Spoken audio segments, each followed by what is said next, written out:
Commander Lee Hana pressed her face against the observation window of her ship. Below them, empty space stretched endlessly where Colony 7 should have been bustling with life. 30,000 people had called this place home just 3 days ago. Now there was nothing but darkness and silence. "Run the scan again, Minho," she called to her detection officer. Park Minho's fingers danced across his control panel, sweat beading on his forehead despite the cool air on the bridge. This was his 4th attempt, and each time the results were the same. Nothing. Not even a scrap of metal floating where buildings once stood. "Commander, it's impossible," Minho said, his voice barely above a whisper. 30,000 people don't just disappear. There should be something. Wreckage, escape pods, debris from destroyed ships. But there's absolutely nothing here. Hana clenched her fists. This wasn't the first time they'd encountered this mystery. Over the past 2 months, 7 colonies had vanished without explanation. Each time, the same story. Thriving communities one day, empty space the next. No distress signals, no evidence of evacuation, no signs of struggle. The other species in the Galactic Council kept dismissing these incidents. They called them navigation errors, claiming the colonies were never there to begin with. Equipment failures, they said, human mistakes in record keeping. But Hana knew better. She'd personally visited 3 of these colonies before they disappeared. She'd shaken hands with their leaders, eaten meals with their families. "Set course for the Kepler system," Hana ordered, turning away from the window. "If there's a pattern to these disappearances, we need to find it before more people vanish." Her communications officer, a young woman named Jung Sora, looked up nervously. "Commander, we don't have authorization to investigate the Kepler system. Admiral Kim specifically ordered us to return to base." "The Admiral thinks we're chasing ghosts," Hana replied firmly. "But I've seen those ghosts and they're real. Every day we waste, more colonies disappear. I won't let that happen on my watch."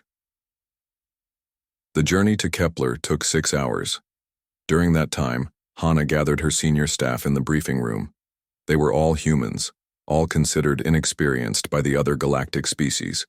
The aliens viewed humanity as the newcomers, the species that had only joined the galactic community 50 years ago. They had the most basic technology, the smallest fleet, and according to everyone else, the least important opinions. "Look at this pattern," Hana said, projecting a star map on the briefing room wall. Red dots marked each disappeared colony. They're not random. Someone or something is working its way toward the inner systems, toward Earth and the other core worlds. Engineer Choi Yuna studied the map carefully. She was brilliant with technology, always finding ways to improve their equipment with simple, human ingenuity. "Commander, what if we're looking at this wrong? What if these colonies didn't disappear? What if they were taken?" "Taken by who?" asked Tactical Officer Zhang Wujin.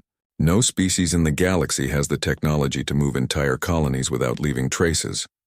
"Maybe not by any species we know about," Hana said quietly. As they approached the Kepler system, something strange began happening. The stars outside started looking wrong. They flickered and bent as if someone was holding a magnifying glass between them and space. The navigation computer started giving contradictory readings, showing them in 3 different locations simultaneously. "What's happening to our sensors?" Sora called out, her voice rising with panic. Minho frantically worked his controls. "I'm getting readings I've never seen before. The computer can't identify what it's detecting. It's like space itself is being twisted." Suddenly, every screen on the bridge went dark. The lights flickered and the steady hum of the engine stuttered.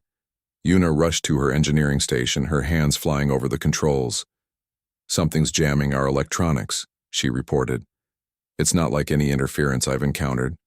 This is deliberate, sophisticated." Hana felt ice form in her stomach. Through the observation windows, she could see space continuing to bend and shift. But now she noticed something else. Shadows were moving through the distorted area. Massive shadows that blocked out stars, but her instruments couldn't detect them. "Commander," Minho shouted, "I'm getting massive energy readings, but they're not showing up on visual. It's like something huge is right in front of us, but we can't see it." The ship shuddered violently. Sparks flew from control panels as systems overloaded. Whatever was out there, it was scanning them, probing their defenses. Hana could feel hostile intent radiating from the invisible presence. "All power to engines," she ordered. "Get us out of here now." As they fled, Hana caught glimpses of something impossible. Ships materialized for split seconds before vanishing again. Vessels unlike anything in the galactic databases, with organic curves and surfaces that seemed to shift like living tissue. They were beautiful and terrifying, clearly far more advanced than anything humanity or their allies possessed. The escape took everything their engines could give. By the time they reached safe distance, half their systems were fried and the crew was exhausted. But they were alive, and more importantly, they had proof. Something was hunting in the darkness between the stars. Something that could remain invisible while it picked off colonies one by one. And somehow humanity's supposedly primitive sensors had been the first to detect it. As Hana stared back at the now normal-looking space they'd fled from, she realized the galaxy was in more danger than anyone imagined. Admiral Kim Sung barely looked up from his paperwork when Commander Lee Hana finished her report. The older man's office was filled with awards and commendations from dozens of alien species, proof of his decorated career serving the Galactic Council. But right now his expression showed nothing but tired irritation. "Sensor ghosts and equipment malfunctions," he said dismissively, waving his hand as if brushing away an annoying insect. "Commander, you're asking me to believe that invisible ships are kidnapping entire colonies. Do you realize how that sounds?" Hana leaned forward in her chair. "Sir, I know what we saw. Something out there has technology far beyond anything in our databases. The energy readings alone should be enough to warrant investigation." "The Council has already reviewed your data," Admiral Kim replied, finally looking at her directly.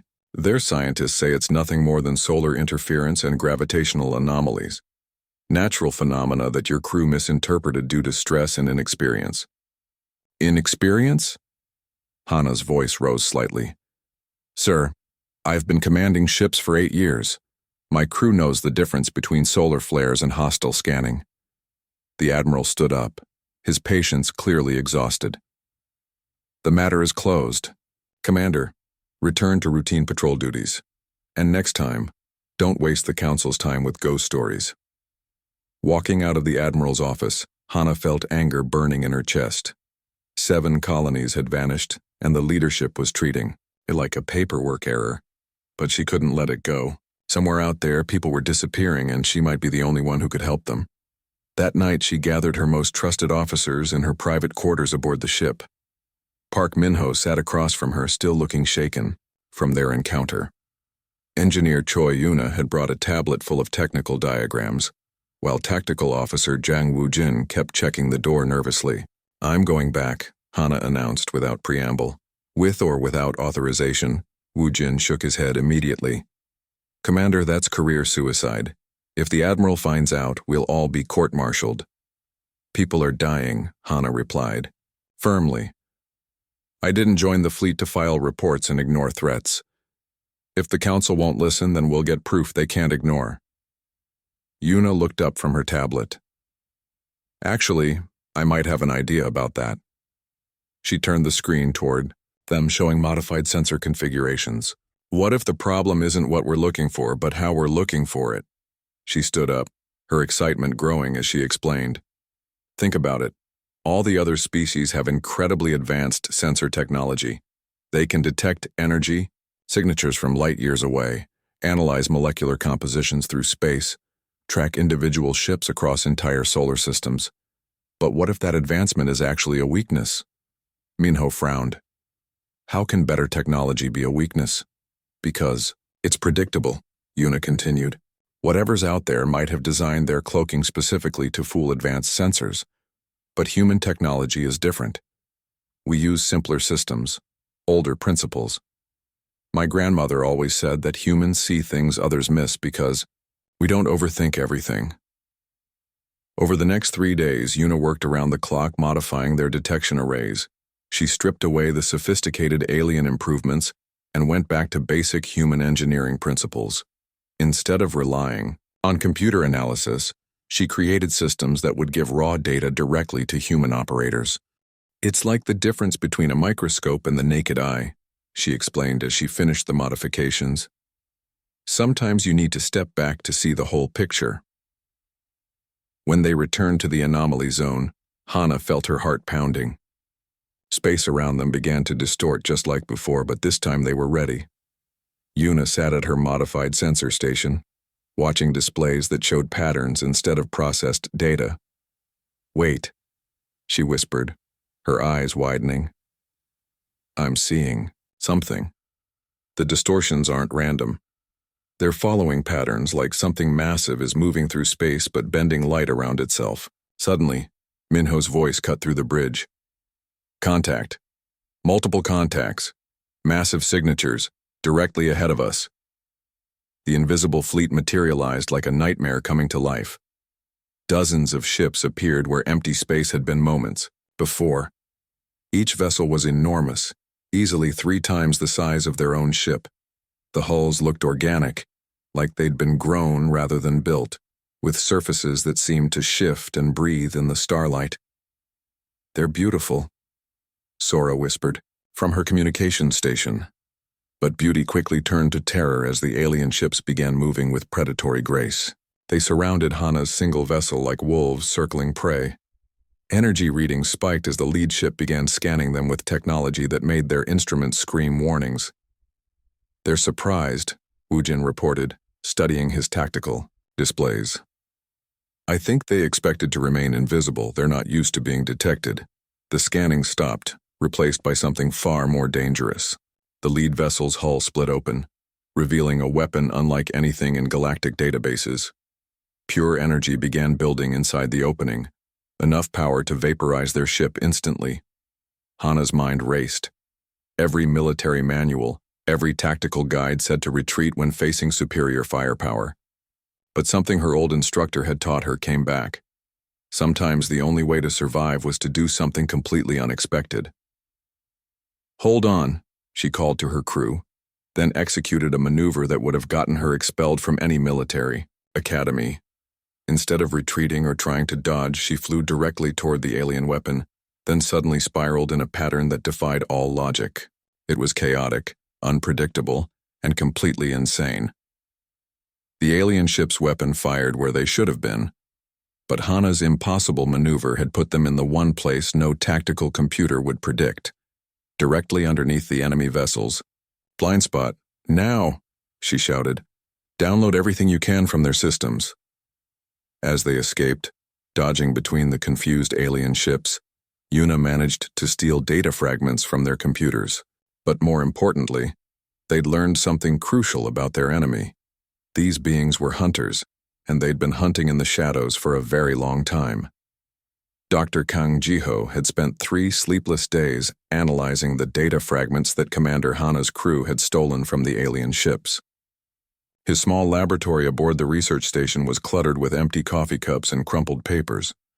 As the galaxy's leading expert on ancient civilizations, he'd seen plenty of mysterious artifacts and forgotten technologies. But nothing had prepared him for this discovery. His hands shook as he stared at the translated symbols on his screen.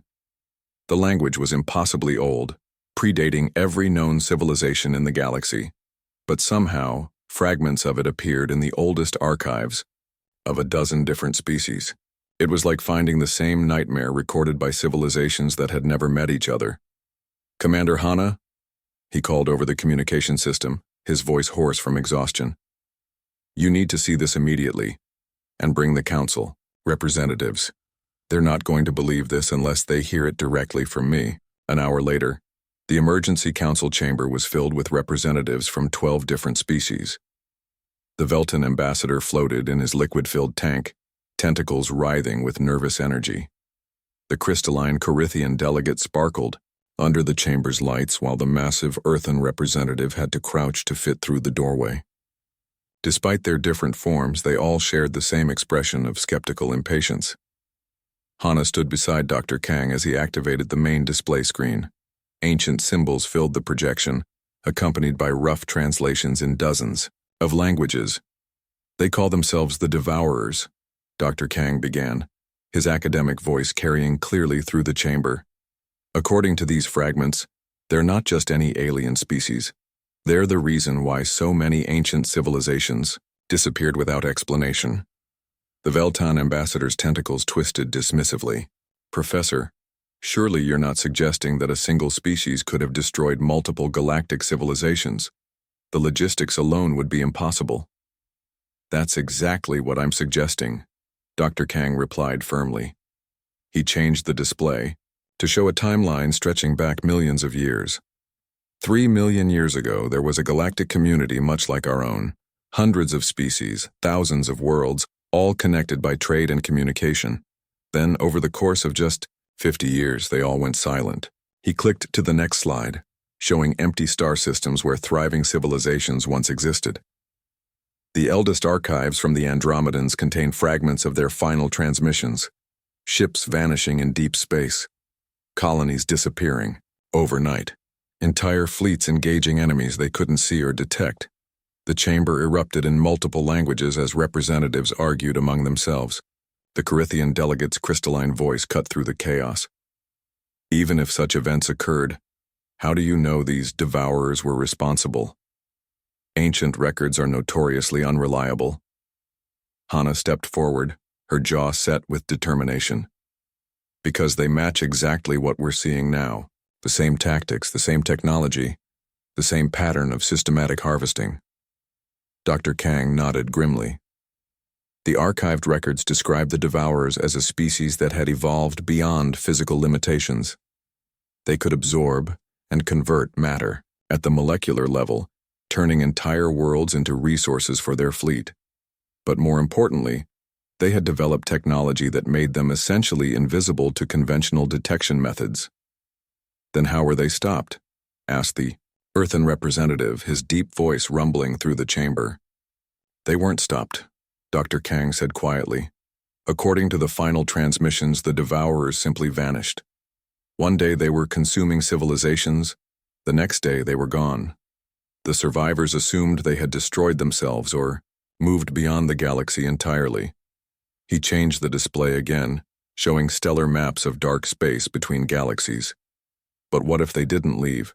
What if they retreated to the void between galaxies to evolve further? 3 million years is enough time for any species to advance their technology beyond imagination.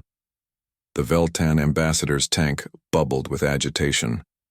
This is speculation based on fragmentary evidence. You're asking us to believe that an ancient species has returned from extinction to resume a war that ended before our civilizations even existed. I'm asking you to look at the evidence, Hana interrupted, her voice rising with frustration. 7 colonies have vanished in 2 months. My crew encountered ships using technology that doesn't exist in any of our databases. The patterns match perfectly with historical accounts of devourer attacks. But even as they argued, reports were flooding into the chamber from across the galaxy. The communication officer, Young Sora, rushed in with a tablet full of urgent messages. Commander, she said breathlessly, we're receiving distress calls from multiple systems. The Centauri colonies have gone silent. The Vegan mining station stopped transmitting 6 hours ago. And the Tau Ceti research outposts just sent a final message saying they were under attack by invisible ships. The chamber fell silent as the implications sank in. Dr. Kang pulled up a galactic map marking each disappearance with a red dot. The pattern was unmistakable now. The attacks were accelerating, moving in a clear path toward the core systems where Earth and the other capital worlds were located. They're not just back, Hana said grimly. They're finishing what they started 3 million years ago. The question is, are we going to believe the evidence before it's too late? Or are we going to debate while entire worlds disappear? The Corinthian delegate's crystalline form flickered with what might have been fear. Even if your theory is correct, what can we do? If they defeated civilizations far more advanced than ours, how can we possibly resist them? Dr. Kang looked at Hana, then back at the assembled representatives. Maybe the answer isn't in superior technology or ancient wisdom. Maybe it's in the one thing the devourers didn't encounter 3 million years ago. What's that? The earthen representative asked. Humans, Hana said simply. We're the newest species in the galaxy. We think differently, see things differently, fight differently. Maybe our inexperience isn't a weakness. Maybe it's exactly what we need to survive. Outside the chamber, space continued to shimmer and bend as invisible hunters moved between the stars, systematically harvesting the galaxy's civilizations. But for the first time in 3 million years, someone could see them coming. The ancient enemy had returned, but they were about to discover that the galaxy had something new to offer in its defense. Human unpredictability.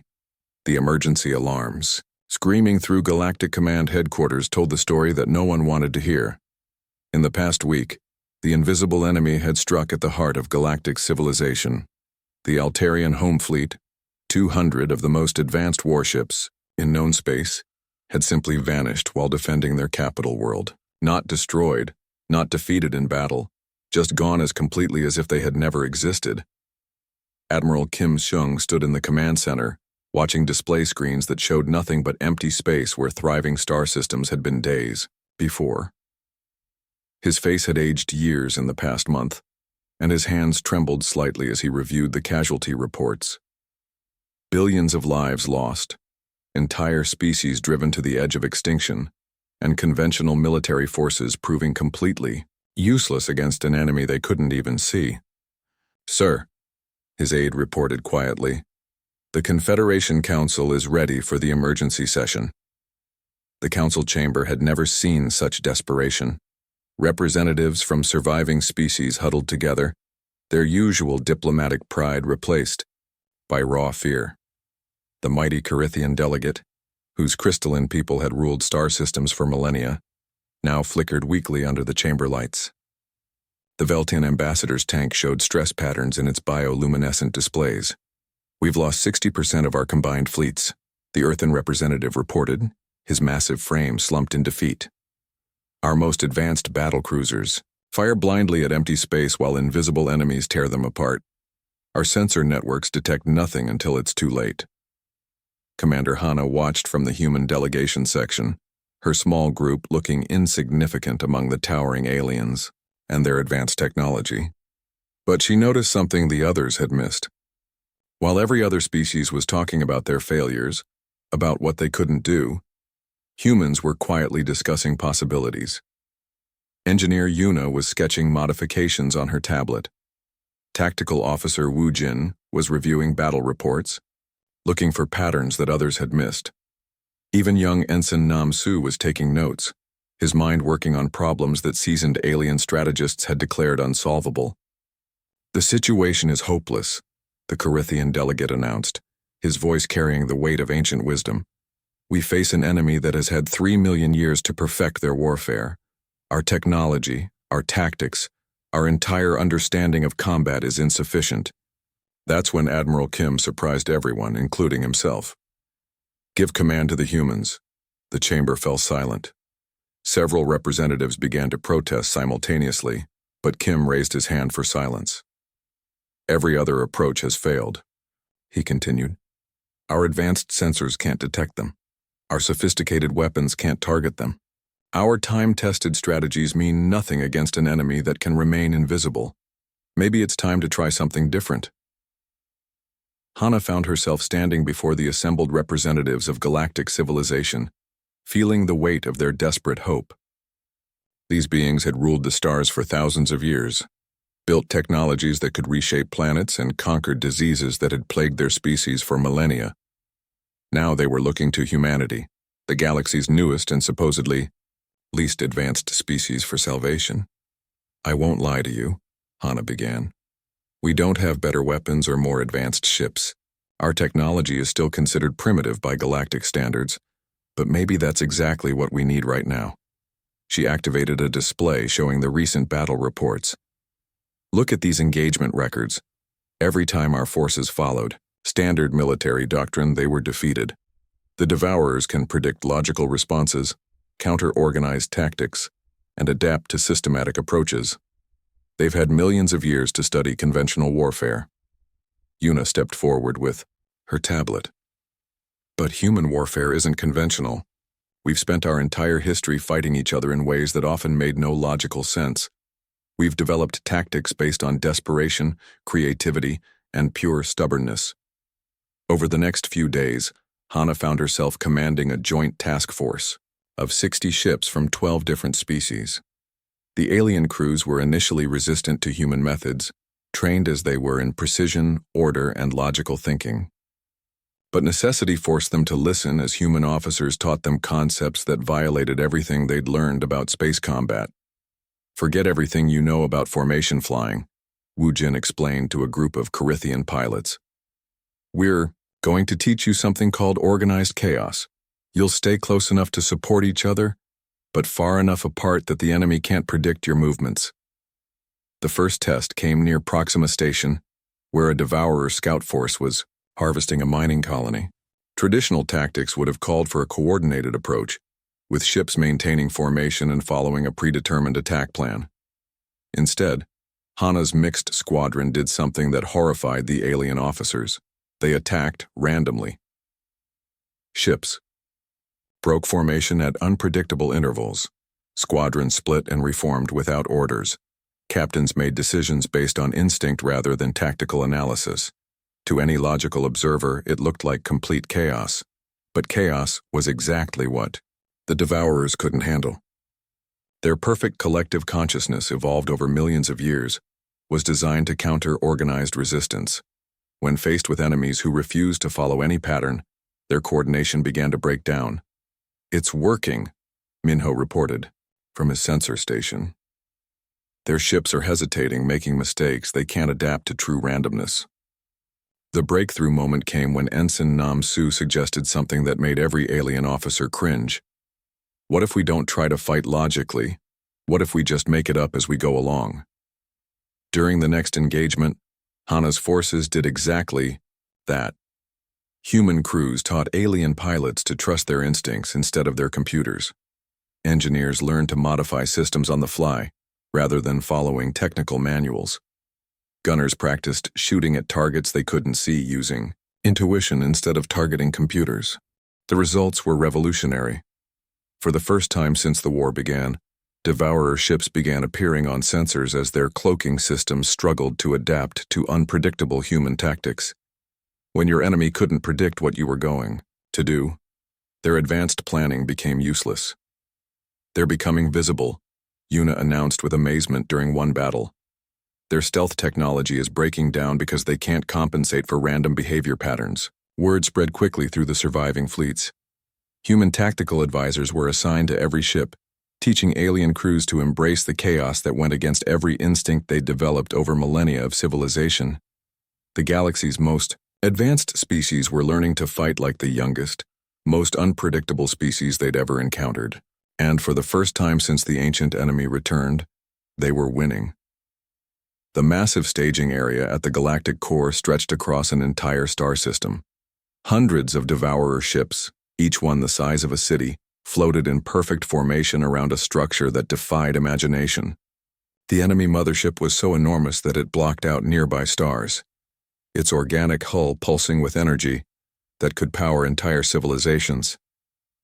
Commander Hana stood on the bridge of her flagship, surrounded by holographic displays showing the most desperate battle in galactic history. 300 ships from a dozen different species faced an enemy fleet 10 times their size. Every vessel under her command carried crews that had learned to fight like humans, embracing chaos over order, instinct over logic. "Final fleet report, Minho," she called to her detection officer. Park Minho's voice was steady despite the fear in his eyes.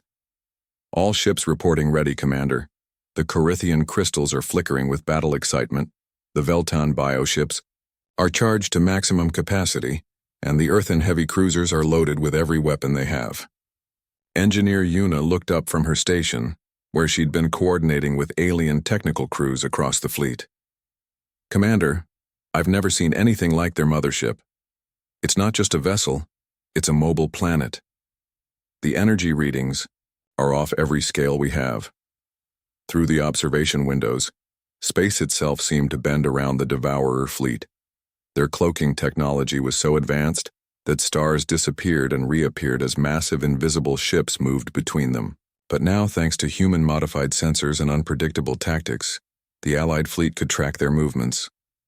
"Open a channel to all ships," Hana ordered. Her voice carried across the communication network to hundreds of alien crews who had spent the past months learning to think like humans. "Listen carefully," she began. "Everything we've learned about fighting these enemies comes down to this moment. They've spent 3 million years perfecting their tactics. They know how civilized species fight. They can predict logical strategies, counter organized attacks, and adapt to systematic approaches." She paused, looking at the faces of her human crew members, then continued. "But we're not going to fight like a civilized species today. We're going to fight like humans. We're going to be unpredictable, chaotic, and completely insane. Remember, if you can't figure out what you're going to do next, neither can they." The battle began unlike any engagement in recorded galactic history. Instead of forming organized attack formations, the Allied fleet scattered in seemingly random directions. Ships broke off from their squadrons without warning, changed course in the middle of maneuvers, and attacked targets that made no tactical sense. The Devourers, accustomed to enemies who followed military doctrine, found themselves confused for the first time in millions of years. Their perfect coordination, evolved through countless successful conquests, began to falter when faced with opponents who refused to follow any pattern. Tactical Officer Wu Jin watched his displays with amazement. "Commander, their response time is slowing down. They're having trouble adapting to our random movements. It's like their collective mind is getting overwhelmed, trying to process chaos." But the enemy's confusion only lasted so long. The Devourer mothership began emitting massive energy pulses that tore through space, destroying Allied vessels with each blast. Despite their tactical advantages, Hana's fleet was still vastly outnumbered and outgunned. "We're taking heavy casualties," Communications Officer Sora reported. "The Corithian crystal ships are holding up well, but the smaller vessels are getting picked off." Hana studied the tactical display, watching the battle unfold around the massive enemy mothership. Suddenly, she realized something that changed everything. The Devourer's greatest strength, their perfect unity and coordination, was also their greatest weakness. "Yuna," she called out, "can you create a feedback loop in their communication system? Something that would disrupt their collective consciousness?"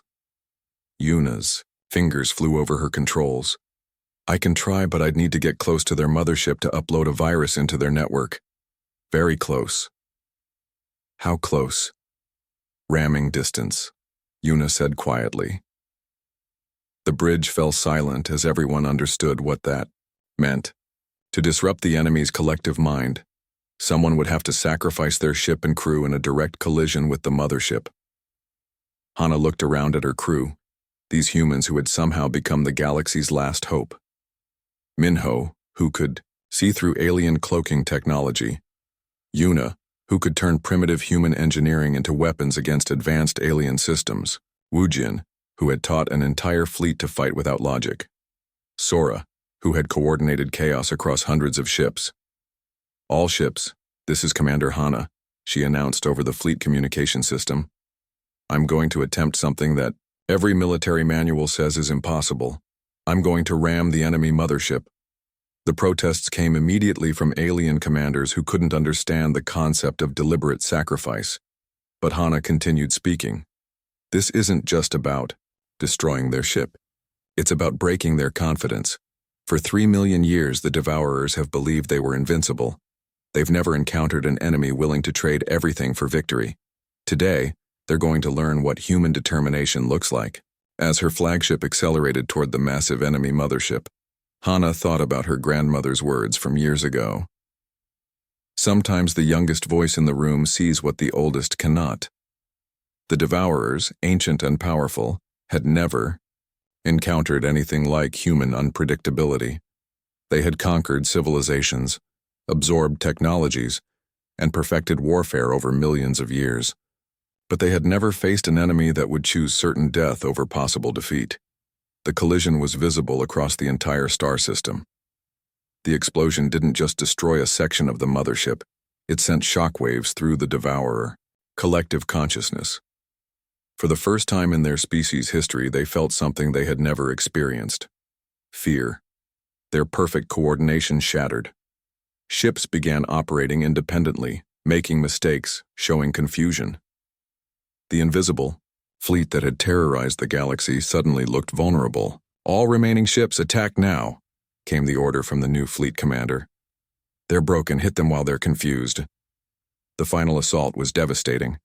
Alien crews, fighting with human-inspired chaos, overwhelmed the disoriented Devourer fleet. Ship after ship began retreating toward the edge of the galaxy, their confidence destroyed by a single act of human sacrifice. As the enemy fleet disappeared into dark space, the galaxy realized something profound had happened. The newest species in their community, the ones they had considered primitive and inexperienced, had saved them all by refusing to fight like anyone else. Humanity's greatest strength wasn't their technology or their numbers.